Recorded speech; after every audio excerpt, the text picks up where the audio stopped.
नमस्कार, सत्यहिंदी.com पर आपका स्वागत। मैं हूं शैलेश।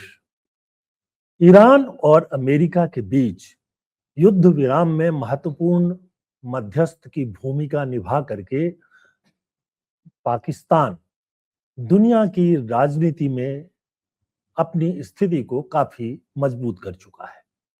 इस बात से इनकार नहीं किया जा सकता, लेकिन इसका नुकसान भारत को हो रहा है। एक बड़ा नुकसान तो यह है कि चीन की तरफ से ऐसे संकेत आ रहे हैं कि वो इसका फायदा उठाना चाहता है। यानी भारत और पाकिस्तान के बीच जो बातचीत बंद है और हवाई मार्ग बंद है, उसका फायदा उठाना चाहता है चीन। चीन ने सिंधु जल विवाद को लेकर के चीन के एक प्रमुख थिंक टैंक के प्रमुख जो हैं, उन्होंने एक बयान दिया जो कि चिंता का कारण बनता है।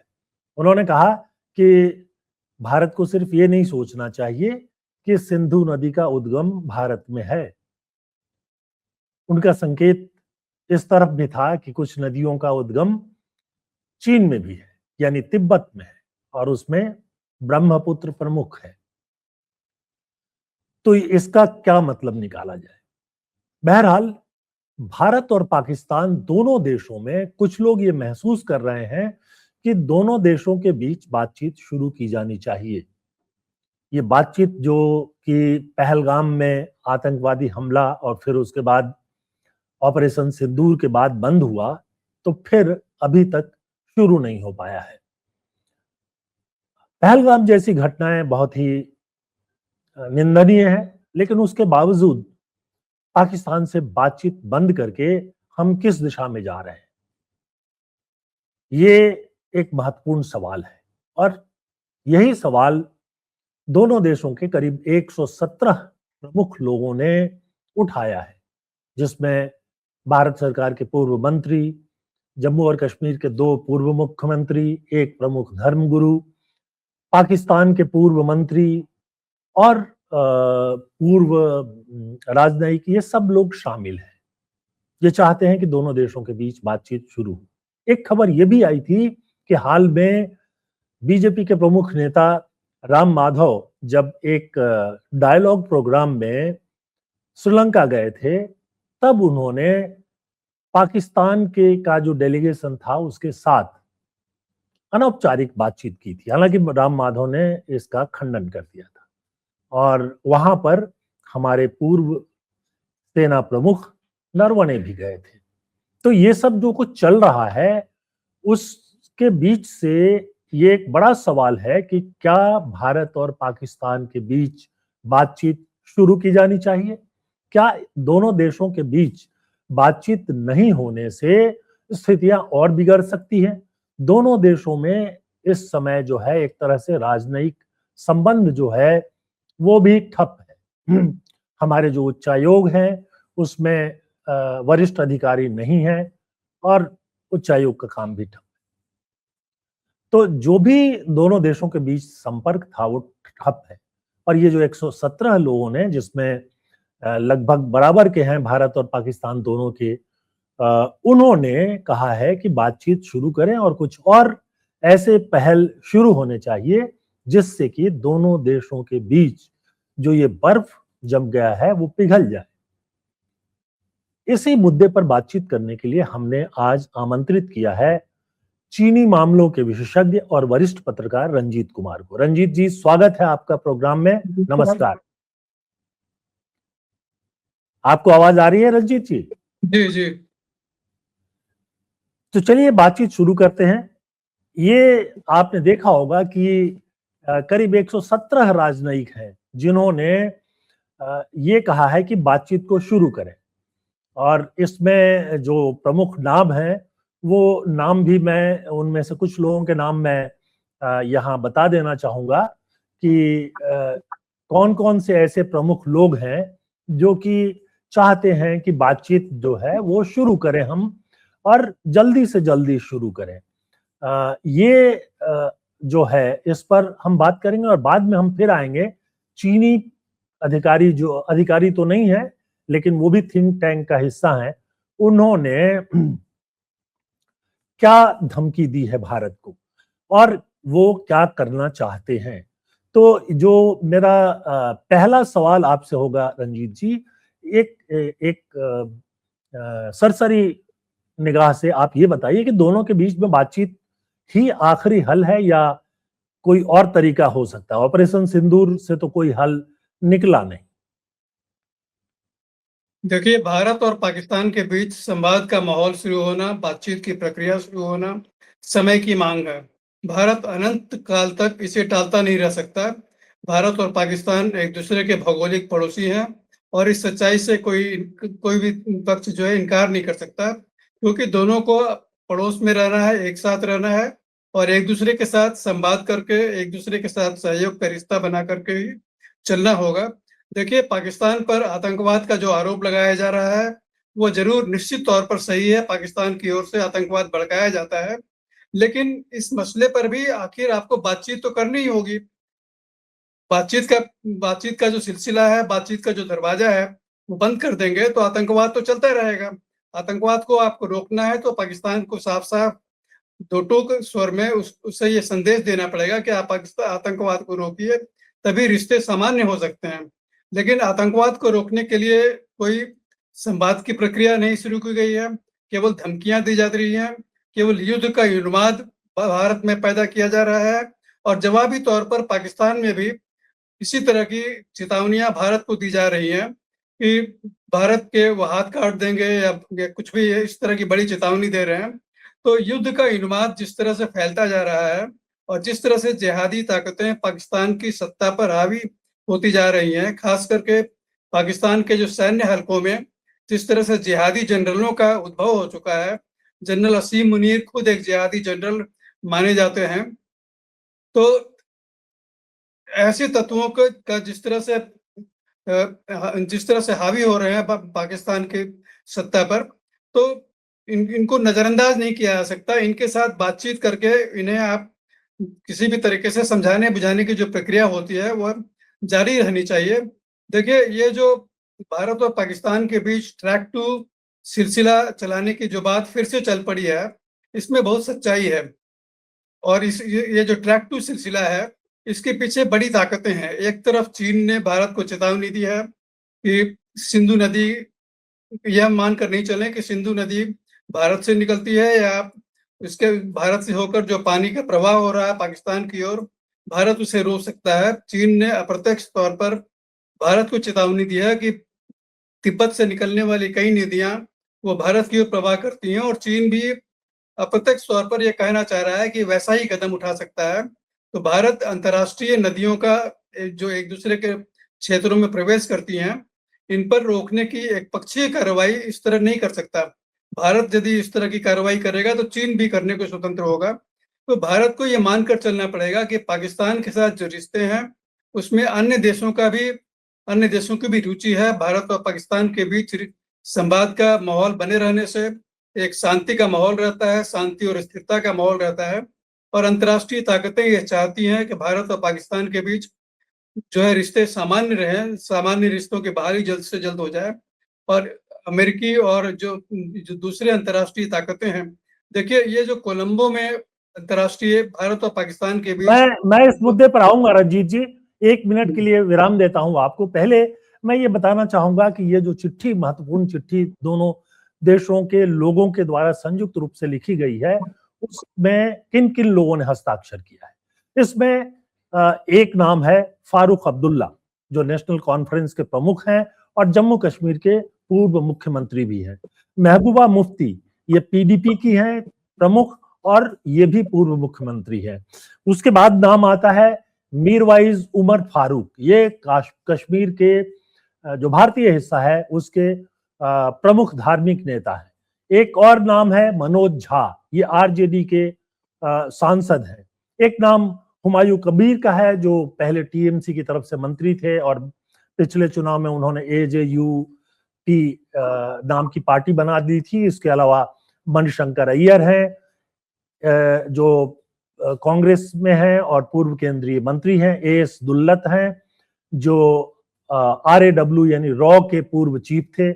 उसी तरह से पाकिस्तान की तरफ से इस पर जिन लोगों ने हस्ताक्षर किए हैं उसमें पाकिस्तान के पूर्व विदेश मंत्री खुर्शीद महमूद कसूरी, उसके अलावा पूर्व डिप्लोमेट अशरफ जहांगीर काजी, उसके अलावा परमाणु वैज्ञानिक और वहां के लेखक भी हैं परवेज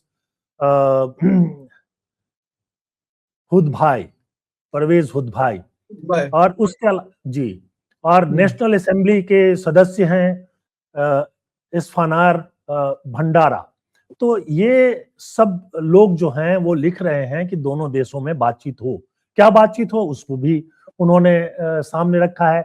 उसमें ये कह रहे हैं कि दोनों देशों के बीच शत्रुता समाप्त कर शांति और सामान्य स्थिति, बातचीत और सहयोग को बहाल किया जाए। एक तो ये है। उसके बाद वो कहते हैं कि दोनों देशों में जो उच्चायुक्त अभी नहीं है, यानी एम्बेसडर्स नहीं है, उनको भी बहाल किया जाए।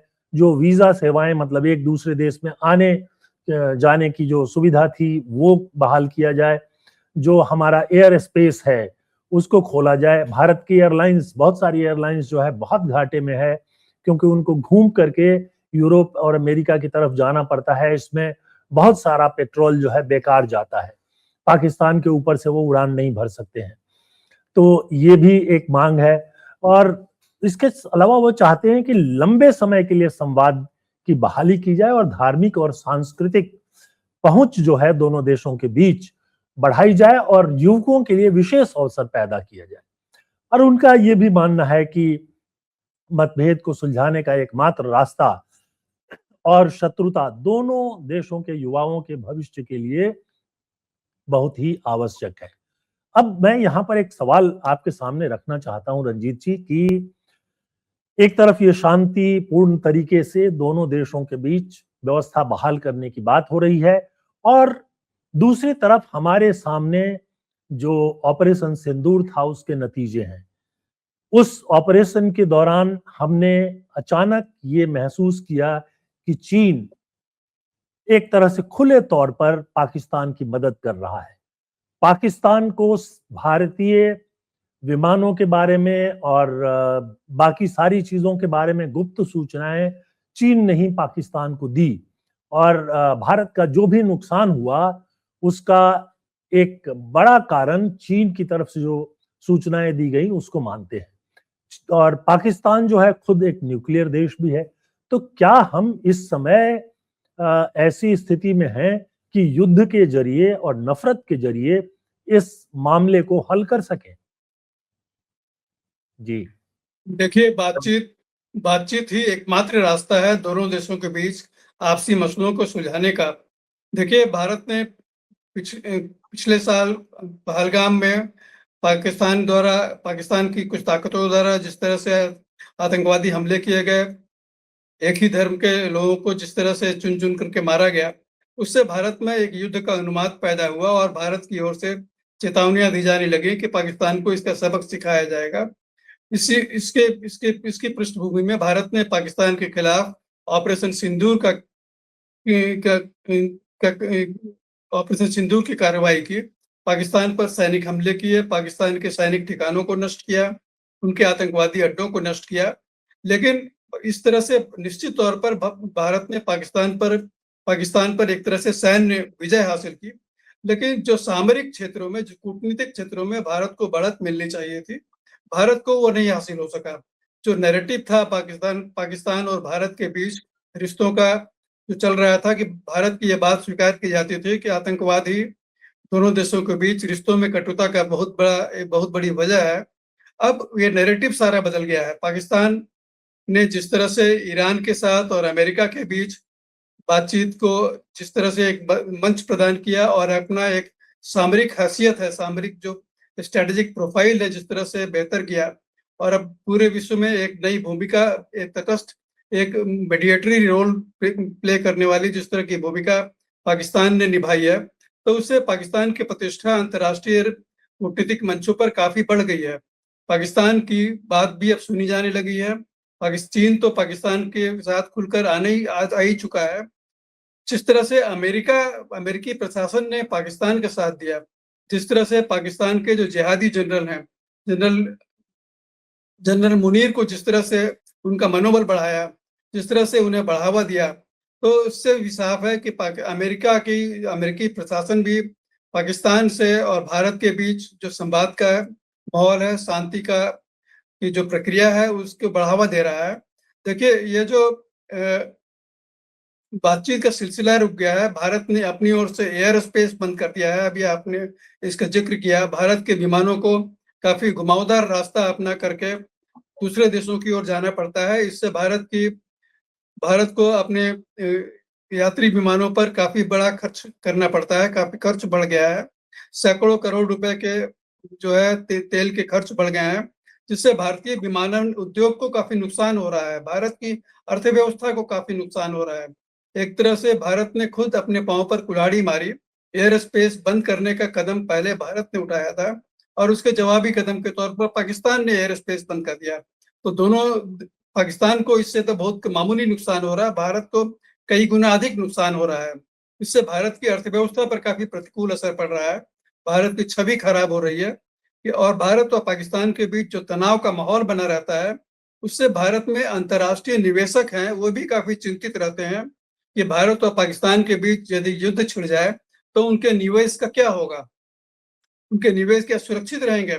तो यह भारत की अर्थव्यवस्था अंतर्राष्ट्रीय जगत में जिस तरह से भारत एक बड़ी आर्थिक ताकत के तौर पर उभर रहा है, अभी आपने हाल में देखा कि किस तरह से भारत में अंतर्राष्ट्रीय विदेशी निवेश काफी लगातार कम होता जा रहा है। तो उसके पीछे एक वजह यह भी हो सकती है कि भारत को अब एक स्थिर देश के तौर पर लोग नहीं रह रहे हैं। उन्हें हमेशा शंका बनी रहती है कि भारत और पाकिस्तान के बीच कब युद्ध छिड़ जाए और यह युद्ध किसी परमाणु युद्ध की शक्ल न ले ले। यह एक बहुत बड़ी चिंता अब अंतर्राष्ट्रीय समुदाय को सताने लगी है। जो सिपरी नामक संस्था है, उसने हाल में चेतावनी दी है कि भारत के 12 परमाणु बम तैनाती की अवस्था में तैनात हो चुके हैं। पाकिस्तान की ओर से भी परमाणु बम तैनात करने की बात की जा रही है। दोनों अपने अपने परमाणु जखीरों का बहुत तेजी से विकास कर रहे हैं। तो इससे अंतर्राष्ट्रीय समुदाय में एक चिंता का माहौल व्याप्त है कि दक्षिण एशिया के इन दो प्रमुख परमाणु ताकतों के बीच किस तरह से शांति बहाल की जाए। इसके पीछे सभी ताकतें लगी हुई हैं और भारत और पाकिस्तान को दोनों देश प्रेरित कर रहे हैं कि ये आपस में संवाद की प्रक्रिया शुरू करें, बातचीत की प्रक्रिया शुरू करें और अपने रिश्तों को, जो तनावपूर्ण रिश्ता है, उसमें से दूर करने की कोशिश करें। आपने ये जो एक मुद्दा है कि राजनयिक क्षेत्र में भारत को अपनी अगर जो एक विशिष्टता और थोड़ा अपर हैंड था उसको उसको बरकरार रखना है तो पाकिस्तान से बातचीत की जानी चाहिए। एक डर जो चाइना की तरफ से है, जिसको कि हमने खुले तौर पर देखा ऑपरेशन सिंदूर के दौरान, कि चाइना के जो सैटेलाइट थे वो सारी सूचनाएं दे रहे थे, हमारे ड्रोन कहां से उड़ रहे हैं, हमारा विमान कहां से जा रहा है, वगैरह वगैरह, और जिसके चलते कि बहुत सारे जो हमारे हथियार है उसको नष्ट किया। और अब ये बात खुल करके आ गई है कि हमारे 6 जो जवान थे, जो सेना के लोग थे, उनकी मृत्यु भी हुई, इसमें एक एयरफोर्स का भी है। तो एक तो ये रहा। हालांकि इस पर पहले रक्षा मंत्री राजनाथ सिंह ने बयान दिया था कि संसद में, लोकसभा में बयान दिया था कि भारत के सैनिकों का कोई नुकसान नहीं हुआ है। लेकिन अब उनका नाम जो है, जो एक संग्रहालय है जहां शहीद सैनिकों का नाम लिखा जाता है, वहां भी लिख दिया गया है। यानी इसमें अब कोई दो राय नहीं रह गई है। तो एक तो खतरा ये है। दूसरा, चाइना जिस तरह से हमारे साथ व्यवहार कर रहा है वो भी एक महत्वपूर्ण बात है। एक जो अभी सबसे ताजा बयान आया है वो बयान है centre for China and globalization के जो वाइस प्रेसिडेंट है, ये वहां की एक थिंक टैंक है, वो उसके जो वाइस प्रेसिडेंट है यानी उपाध्यक्ष हैं और वो एक विश्वविद्यालय के प्रोफेसर भी हैं, विक्टर गाओ।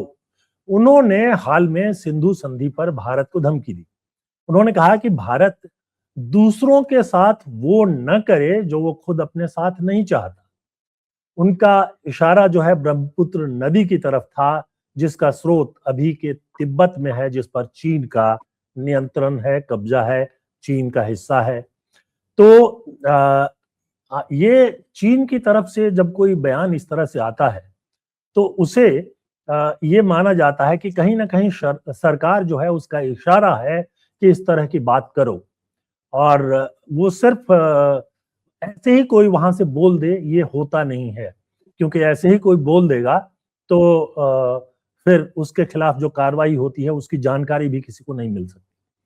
तो ये दूसरा जो मुद्दा है जिसमें आज भी मैं देख रहा हूं कि ये कहा जा रहा है, एक चैनल पे मैं देख रहा था, बड़ी खबरें चल रही हैं कि हमने सिंधु का पानी रोक दिया है, हम उनको ये जानकारी नहीं देते हैं कि सिंधु पर जो रिजर्वायर बना हुआ है, बांध बना हुआ है, उसकी सफाई कब की जाएगी, उसका पानी कब रोका जाएगा, कब पानी छोड़ा जाएगा, वगैरह वगैरह। ये सब है। इसको भारत के पक्ष में बताया जा रहा है कि अपर हैंड है, और पाकिस्तान तो इशारा कर ही चुका है। लेकिन जो चीन ने कहा उसमें यह था कि इंडस वाटर ट्रीटी जो 60 के दशक में हो गई थी, उस पर जो है वो भारत को मतलब उसको कायम रखना चाहिए। और उन्होंने कहा कि अगर भारत पानी रोकता है तो ये होगा क्राइम अगेंस्ट ह्यूमैनिटी, यानी मानवता के खिलाफ अपराध, और उसके अलावा ये वार क्राइम भी होगा। तो ये तो एक तरह से धमकी है, क्योंकि इशारे में उन्होंने चीन से निकलने वाली नदियों का जिक्र किया है, जिसमें ब्रह्मपुत्र प्रमुख है। और ये जो हमारा असम और जो उस क्षेत्र के कई सारे राज्य हैं जहां तक जिनमें पानी का प्रमुख स्रोत है, और हमारा ब्रह्मपुत्र पर अगर किसी तरह का कोई काम चीन करता है तो हमारा ज्यादा नुकसान होगा, सिंधु वाले हिस्से में पाकिस्तान का कम नुकसान होगा। तो इस पर क्या रुख होना चाहिए? हालांकि बातचीत करने की जो बात उन्होंने जिन लोगों ने की है उसमें इसको शामिल नहीं किया है, लेकिन हमारा रुख क्या होना चाहिए, और क्या चीन हमको सीधे धमकी दे रहा है? देखिए, जो सिंधु नदी जल विवाद का मसला चल रहा है उसमें चीन भी एक तरह से पक्ष बना हुआ है। भारत और पाकिस्तान के बीच जो द्विपक्षीय विवाद है उसमें चीन एक तीसरे पक्ष के तौर पर उभरना चाह रहा है, क्योंकि जिस पाकिस्तान अधिकृत कश्मीर की बात हम करते हैं और जिसे हथियार लेने की बात करते हैं, उससे भारत में विलय कराने की बात करते हैं, उसमें चीन के महत्वपूर्ण हित जुड़े हैं। क्योंकि उसी पाकिस्तान अधिकृत कश्मीर में चाइना पाकिस्तान इकोनॉमिक कॉरिडोर होकर गुजरता है। उसी पाकिस्तान अधिकृत कश्मीर में सक्सगाम वैली का जो इलाका है जिस पर चीन ने कब्जा किया हुआ है, जिसे चीन ने पाकिस्तान के साथ 1963 में संधि करके अपने क्षेत्र में मिला लिया था, और अब उस क्षेत्र का विकास कर रहा है। तो चीन कतई नहीं चाहेगा कि भारत और पाकिस्तान के बीच जो विवाद चल रहा है उसमें भारत का अपर हैंड रहे, भारत पाकिस्तान पर हावी हो जाए और किसी तरह पाकिस्तान अधिकृत कश्मीर का इलाका पाकिस्तान को भारत को सौंपना पड़े। वैसी स्थिति में चीन का जो निवेश है चाइना पाकिस्तान इकोनॉमिक कॉरिडोर का, जो पाकिस्तान अधिकृत कश्मीर से होकर के गुजरता है, जो सक्सकाम वैली का इलाका है, तो चीन जिसे अपने क्षेत्र में लेकर के उसका विकास का काम कर रहा है, वहां निवेश कर रहा है। तो ये चीन की लॉन्ग टर्म इंटरेस्ट में है, दीर्घकालीन हित में है कि पाकिस्तान अधिकृत कश्मीर का इलाका है वो किसी भी तरह भारत के अधिकार में न चला जाए, पाकिस्तान के पास ही रहे। पाकिस्तान अधिकृत कश्मीर में अभी हाल में जो विद्रोह की खबरें सुनाई पड़ रही हैं, तो पाकिस्तान की जो सेना है और चीन की जो सरकार है निश्चित तौर पर यह सुनिश्चित करेगी कि कितना भी वहां अशांति हो पाकिस्तान सेना के खिलाफ, पाकिस्तान की सरकार के खिलाफ, उस इलाके पर भारत अपनी नजर न लगाए, उसे हथियाने की कोशिश न करे। क्योंकि पाकिस्तान अधिकृत कश्मीर इलाका यदि भारत में मिलता है तो चीन को बहुत बड़ा नुकसान होगा। चाइना पाकिस्तान इकोनॉमिक कॉरिडोर से हाथ धोना पड़ेगा। 60 अरब डॉलर का निवेश कर रहा है चीन वहां पर। तो चीन एक पक्ष के तौर पर उभर रहा है, और इसी पृष्ठभूमि में चीन के जो थिंक टैंक है उसने ये चेतावनी भारत को दी है कि यह मत सोचे कि सिंधु नदी जल विवाद केवल एक भारत और पाकिस्तान का मसला है। चाइना भी उसी तरह का कदम भारत के खिलाफ उठा सकता है। जो ब्रह्मपुत्र नदी जिसका आपने जिक्र किया, उसका स्रोत, उसका उद्भव तिब्बत के इलाके से होता है, तो चाइना भी उसी तरह के कदम उठा सकता है। तो ये जो जमीनी सच्चाई है, ये जो भू राजनीतिक स्थिति है, जियो पॉलिटिकल जो हालात हैं जिसके हम कहते हैं, वो भारत को उसके मद्देनजर अपनी रणनीति तय करनी चाहिए और पाकिस्तान के साथ बातचीत को इस तरह मोड़ देना चाहिए कि भारत के हित सुरक्षित रहें। देखिए, ये जो सिंधु नदी जल विवाद सस्पेंड करने की बात भारत ने की है, अबेंड्स में डालने की बात की है, उसका जमीनी स्तर पर कोई फर्क नहीं पड़ रहा है। केवल एक संदेश गलत जा रहा है कि भारत ने पानी रोक दिया। भारत का पानी, सिंधु नदी का जो 3 नदियां हैं पाकिस्तान को में जिसका अधिकार दिया गया है, उसका पानी का प्रवाह एक बूंद भी नहीं रुका है। लेकिन अंतर्राष्ट्रीय स्तर पर यह संदेश गलत जा रहा है कि भारत ने पानी का प्रवाह रोक दिया और इसके पीछे भारत की सरकार जिम्मेदार है। जबकि भारत की सरकार पानी का प्रवाह नहीं रोक सकी है। उसे रोकने में बहुत वक्त लगेगा, उसमें कई काम करने पड़ेंगे, तभी पानी का प्रवाह मोड़ा जा सकता है। तो ये जो गलत धारणा भारत के खिलाफ बन रही है कि भारत ब्लैकमेल कर रहा है, पानी के साथ खिलवाड़ कर रहा है, जनता लाखों करोड़ों लोगों की जीवन के साथ खिलवाड़ कर रहा है, तो भारत की छवि बहुत खराब हो रही है। जबकि सच्चाई यह है कि भारत ने पानी को रोकने का कोई कदम न उठाया है और न उठा सकता है। यह भारत के बस की बात नहीं है कि भारत जो पानी का प्रवाह पाकिस्तान की ओर जा रहा है उसे रोक दे। यह प्राकृतिक जो अभी कारण है, उस वजह से पानी का प्रवाह जरूर कुछ कम हो सकता है, लेकिन भारत ने उसे रोकने के लिए कोई कदम उठाने की स्थिति में नहीं है। तो भारत ये गलत संदेश अंतर्राष्ट्रीय स्तर पर क्यों दे रहा है, भारत से ये संदेश क्यों जा रहा है कि भारत ने इस तरह के कदम उठा लिया है।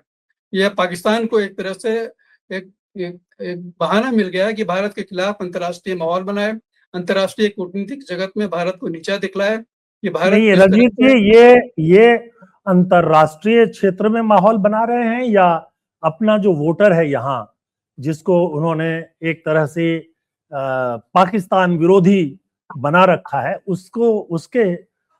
उसकी मानसिक शांति की कोशिश की जा रही है। पूरे देश दुनिया की राजनीति में देश को दांव पर रख करके, और यहाँ जो उनके वोटर हैं जो पाकिस्तान पर किसी भी कार्रवाई के नाम से उछलने लगते हैं, या जो यहाँ का मुख्य मीडिया है जो उछलने लगता है, उसको संतुष्ट किया जा रहा है।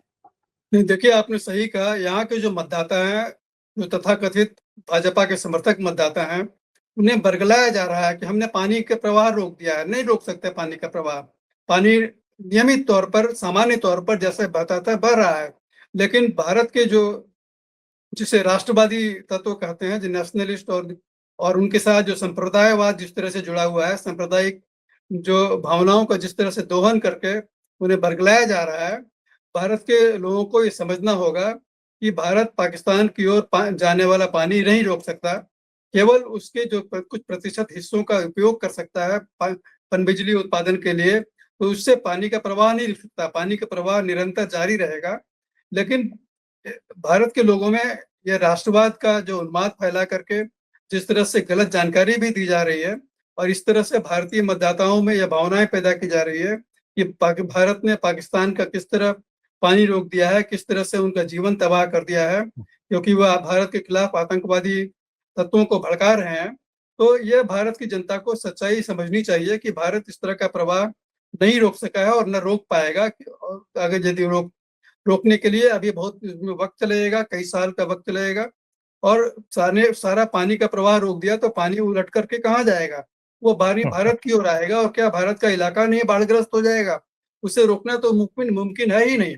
केवल उसका इस्तेमाल हम पनबिजली उत्पादन के लिए कर सकते हैं, और पनबिजली परियोजनाएं लगाने में अभी कई साल के वक्त लगेंगे। और जो थोड़ा बहुत जो है रिजर्वायर वो पहले से ही है, और ये भी जो संधि है उसमें है कि एक हिस्सा पानी जो है भारत इस्तेमाल कर सकता है। बहरहाल जो नदी है, सिंधु नदी है, उसका रास्ता मोड़ने के लिए अभी तक कोई ऐसी व्यवस्था नहीं बनी है, कोई डैम नहीं बना है, और कोई जो अभी की सरकार है वो कोई भगीरथ नहीं है कि भगीरथ ने जैसे गंगा को सोख लिया था या लेकर आए थे, नहीं पता नहीं क्या क्या कहानियां चलती रहती हैं। तो ऐसा कुछ है नहीं। लेकिन मैं एक आखिरी बात की तरफ बढ़ता हूं एक श्रीलंका में अभी बहुपक्षीय क्षेत्रीय सुरक्षा सम्मेलन हुआ था, एनुअल साउथ एशिया डायलॉग। मतलब ये है कि ये जो दक्षिण एशिया के जो देश हैं उनके बीच एक आपसी बातचीत होती है, जिसमें जो सरकारी नहीं है, ये गैर सरकारी संगठन है। और इसमें ये जो डायलॉग हुआ था, इसमें भारत, पाकिस्तान, श्रीलंका, अमेरिका और ब्रिटेन के कई जो विद्वान हैं, पूर्व अधिकारी हैं, वो सब लोग शामिल हुए थे। यहीं पर राम माधव जो बीजेपी के नेता हैं और एक संस्था के अध्यक्ष भी हैं, जो कि संस्था जो है वो थिंक टैंक को भी, उसको भी थिंक टैंक का दर्जा मिला हुआ है। तो वो गए थे और हमारे पूर्व सेना प्रमुख गए थे नरवणे। इसमें एक खबर आई कि राम माधव ने इंडिया फाउंडेशन के अध्यक्ष के रूप में और जनरल नरवणे ने भी जो है वो एक अनौपचारिक बातचीत उन लोगों के साथ कहीं की। हालांकि राम माधव ने इसका खंडन कर दिया। इस बैठक में जो पाकिस्तान की तरफ से आए थे उसमें DG South Asia Sajjad Haider Khan, PPP के नेता जो है शेरी रहमान और retired major general Isfandiyar Ali Khan Pataudi, ये सब लोग जो हैं वो सारे लोग शामिल थे। अब ये बातचीत हुई कि नहीं हुई ये तो तय नहीं है, लेकिन ये जो ट्रैक टू बातचीत शायद इसी को कहते हैं, मतलब कि सरकार शामिल नहीं है, लेकिन कुछ प्रमुख लोग एक दूसरे को अपनी जो फीलिंग्स हैं, जो सोच है, उसको बताने की कोशिश कर रहे हैं। तो बहरहाल ये जो ट्रैक टू है, इसको क्या शुरू करने की जरूरत इस वक्त नहीं है। और अगर राम माधव ने बातचीत की उनसे, तो उसको वो छिपा क्यों रहे हैं? देखिए, यह ट्रैक टू डायलॉग की पहल किसने की? इसकी पहल अमेरिका स्थित जो थिंक टैंक है, international institute of strategic studies जो है, इसकी ओर से ये बातचीत की पहल की गई। बातचीत का आयोजन इस संस्था ने करवाया। और सबसे महत्वपूर्ण बात यह है कि इस बातचीत के दौरान अमेरिकी विदेश विभाग के एक assistant secretary of state level के अधिकारी एस पॉल कपूर ने भाग लिया। दूसरी ओर से पाकिस्तान के विदेश मंत्रालय के एक सर्विंग राजनयिक, अभी आपने जिनका नाम लिया, उन्होंने भाग लिया। भारत की ओर से कोई सर्विंग ऑफिसर नहीं थे, लेकिन जो रिटायर्ड ऑफिसर थे वे आला पदों पर रह चुके हैं। भारत की पूर्व सेना प्रमुख जनरल नरवणे का आपने नाम लिया। तो ये सब यदि वार्ता में भाग ले रहे हैं तो इसको हमें गंभीरता से लेना पड़ेगा। और सबसे अहम बात यह है, महत्वपूर्ण बात यह है कि इस बातचीत के पीछे अमेरिका का हाथ नजर आ रहा है। अमेरिकी अधिकारी, अमेरिकी विदेश मंत्रालय के अधिकारी जिस तरह से इस प्रक्रिया के दौरान, इस ट्रैक टू डायलॉग के दौरान मौजूद थे, और जिस तरह से भारत की ओर से राम माधव का आपने नाम लिया, भारत की जो मौजूदा सत्तारूढ़ सरकार है, जिसके पीछे जो वैचारिक दिशा निर्देश जिस संगठन से लेते हैं, आरएसएस नाम के जिस संगठन से वैचारिक दिशा निर्देश लेते हैं, उसके एक प्रमुख अधिकारी के हैसियत से राम माधव ने भाग लिया। इंडिया फाउंडेशन नाम की संस्था वो चलाते हैं, जो आरएसएस की एक संस्था मानी जाती है। और आरएसएस के जो अग्रणी नेता हैं, दत्तात्रेय होसबले ने अभी हाथ में भारत और पाकिस्तान के बीच बातचीत की प्रक्रिया, संवाद की प्रक्रिया फिर से शुरू करने की जिस तरह से वकालत किया है, उससे यह इन अटकलों को जरूर बल मिलता है कि एक जो ट्रैक टू डायलॉग की जो औपचारिक प्रक्रिया है वो शुरू हो चुकी है। दोनों ओर से इसमें अधिकारीगण भाग ले रहे हैं। हालांकि भारत के विदेश सचिव ने इससे इनकार किया है कि इसमें आधिकारिक स्तर की कोई भागीदारी नहीं है, प्राइवेट स्तर पर इस तरह की बातचीतें होती रहती है। यानी विदेश सचिव ने भी इस बातचीत से इनकार नहीं किया है, यह अप्रत्यक्ष तौर पर स्वीकार किया है कि बातचीत हो रही है, प्राइवेट स्तर पर हो रही है, उसमें विदेश मंत्रालय की कोई भूमिका नहीं है, भारत सरकार की कोई भूमिका नहीं है। लेकिन जिस तरह से अमेरिकी विदेश विभाग के आला अधिकारी इसमें शामिल हुए, उससे साफ नजर आता है कि अमेरिका अब भारत और पाकिस्तान के बीच तनाव का जो माहौल है उसे दूर करने में रुचि ले रहा है। उसने पहल शुरू कर दी है। और यह बातचीत का सिलसिला अमेरिका ने चूंकि रुचि ली है, तो यह मुझे लगता है कि ये तेजी पकड़ेगा, बातचीत का माहौल, बातचीत का जो दौर है वो तेजी पकड़ेगा और दोनों देश के जो ट्रैक 2 लेवल के अधिकारी हैं वो बातचीत की प्रक्रिया में भाग लेते रहेंगे। रंजीत जी, अभी भी लग रहा है कि ये जो आरोप लग रहा था कि अमेरिका से इशारा आता है तब भारत कुछ करता है, शायद अभी भी अमेरिका के इशारे पे ही हमको बातचीत करनी होगी। लेकिन आपने बहुत महत्वपूर्ण जानकारी दी, बहुत बहुत धन्यवाद आपका। इस प्रोग्राम को हम यहीं समाप्त करेंगे, लेकिन दर्शकों आपसे अनुरोध है कि आप कमेंट सेक्शन में आकर के हमें बताइए कि क्या भारत और पाकिस्तान के बीच ऑफिशियल यानी सरकारी तौर पर बातचीत होनी चाहिए कि नहीं। दोनों देशों के बीच जो अभी उच्चायोग स्तर पर कोई कार्यालय नहीं चल रहा है उसको फिर से शुरू होना चाहिए कि नहीं। दोनों देशों के बीच जो धार्मिक और सांस्कृतिक आदान प्रदान था वो शुरू होना चाहिए कि नहीं। और जो युवा वर्ग है उनके बीच आदान प्रदान शुरू होना चाहिए कि नहीं। क्या भारत युद्ध के रास्ते किसी परिणाम को प्राप्त कर सकता है, या हमें यह भी ध्यान रखना होगा कि युद्ध भारत और पाकिस्तान के बीच किसी भी समाधान का रास्ता नहीं है। चलते चलते एक अनुरोध ये भी है कि हमारे चैनल को सब्सक्राइब कीजिए और प्रोग्राम को लाइक कीजिए, बेल आइकन को दबा दीजिए ताकि आपको हमारे खबरों की सूचनाएं जल्दी से जल्दी मिल सके।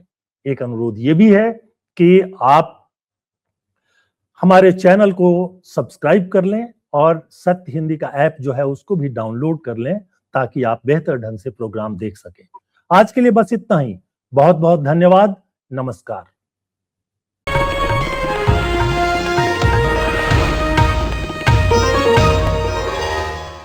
Copyright disclaimer under Section 107 of the Copyright Act 1976. Allowance is made for fair use for purposes such as criticism, comment, news reporting, scholarship, and research.